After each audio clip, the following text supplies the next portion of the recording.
तो hello guys, welcome to our another blog. तो song मैंने 15 डेज वर्कआउट चैलेंज आज हूँ 5th डे। तो आपण मान को स्वागत। तो चलते बर्तमान देखिपे सनराइज हो सूर्योदय। तो देखिपे बर्तमान आम वर्कआउट सारिक बसते बहुत ही जस्ट रनिंग मारिक आसिले। तो चलतु जीवा निजर डेली वर्कआउट रूटीन को कंप्लीट करवा कंटिन्यू करवा। बर्तमान आम अच्छे जड़ा आंब रोड रे यहाँ हूँ डाहाणी नाल से डाहाणी नाल पाखे बस।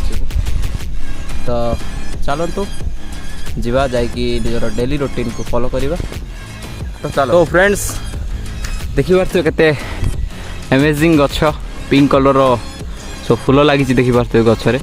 एटा को आमर कागज फूल कह जाए।